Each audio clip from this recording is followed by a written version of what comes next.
អ្នកធ្លាប់ចេញរកស៊ីទើបដឹងរឿងទាំងអស់នេះ 1. ភ្ញៀវចំណាយអស់$10កន្លះយកភ្ញៀវតែ$10ថ្ងៃក្រោយគាត់នៅមកទៀត 2. អ្នករកស៊ីប៊ូហ្វេគេគិតរួចហើយបើអ្នកមិនខ្ចប់ទៅផ្ទះអ្នកមិនខ្ជះខ្ជាយទេអ្នកញ៉ាំច្រើនប៉ុណ្ណាក៏តកែហាងមិនខានដែរ 3. បើអាចសុំពេលទូទាត់សាច់ប្រាក់ជាមួយអ្នកផ្គត់ផ្គង់បានកាន់តែយូរកាន់តែល្អ 3 ខែ 6 ខែចាំទូទាត់ម្ដងមានលំហូរសាច់ប្រាក់ច្រើនអាចយកទៅដាក់ធនាគារយកការប្រាក់បាន 4. បើកហាងគម្រោកកន្លែងថោកថ្លៃជួលថ្លៃបន្តិចក៏បានឲ្យតែមានមនុស្សដើរឆ្លងកាត់ច្រើន 5. នៅខាងមុខហាងកុំដាក់ផ្កាកុំដាក់រនាំងកុំឲ្យមានកាំចម្ដើរដែលជាឧបសគ្គភ្ញៀវដើរចូលហាងបើកភ្លើងឲ្យភ្លឺកញ្ចក់ជូតឲ្យស្អាតឲ្យភ្ញៀវដើរឆ្លងកាត់មើលឃើញពីខាងក្នុង 6. បើកហាងកាត់សក់ហាងសាឡនហាងកាហ្វេនៅមុខកន្លែងលាងឡានភ្ញៀវកើនឡើងទ្វេដង 7. ឲ្យគេសាកហ្វ្រីឲ្យគេភ្លក់ហ្វ្រី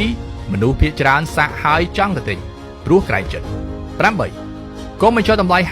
50% លក់មួយថែមមួយវិញធ្វើឲ្យការលក់កើនឡើងទ្វេដងទំនិញមិនកាត់ស្តុកទៀត 9. បើលក់ផ្លែឈើចិត្តឲ្យហើយបកឲ្យហើយលក់បានថ្លៃជាងមុនដាច់ជាងមុន 10. កុំបញ្ចុះតម្លៃពេលក្រោយពិបាកឡើងថ្លៃវិញហើយស៊ូឲ្យរបស់ថែមវិញមិនត្រឹមតែខ្លួនមិនខានទេអតិថិជនក៏យល់ថាខ្លួនចំណេញដែរ Visit Asia